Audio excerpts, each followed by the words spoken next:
One of the most exciting ways we know of to grow your revenue these days is to put some kind of an app in front of your customers.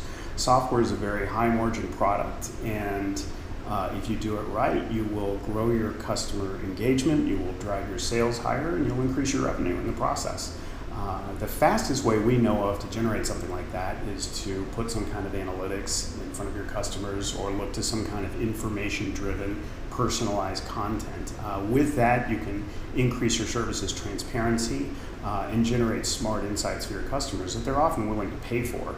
And if you look to things like predictive analytics, you can even identify inefficiencies for them and warn them about problems before they arise or before they're exacerbated.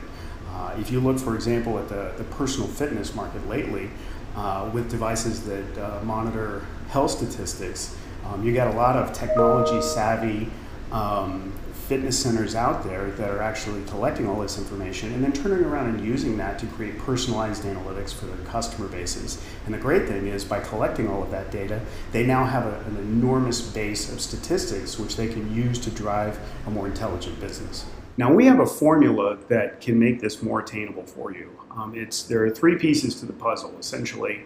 First is there's some kind of business intelligence tool that you can brand and style with your own logo, so you can put it in front of your customers as a dashboard that really is your own look and feel. The second is we look to the public cloud for infrastructure, so we don't have to provision a lot of compute resources. We can actually go online and do that. And then we also look to some kind of analytics tool that we can use to integrate that data, perform analytics on it, and even load databases that drive those dashboards.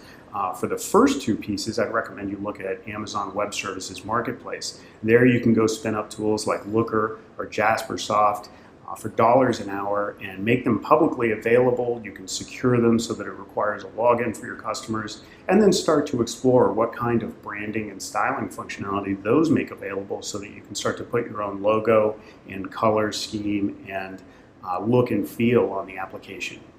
Next, for the analytics platform, we strongly recommend you take a look at KNIME. It's spelled Knime, and it's a completely open source platform. It's actually an analyst favorite. It's a completely visual development environment, so you don't write any code or have to know about any scripting languages or anything like that. You simply drag and drop to create your data workflows, and then you can use those to populate your databases. It is completely free to download. You just go to knime.com and then download the software, and you can get started loading those databases or creating that data and creating those analytics that can drive those dashboards immediately.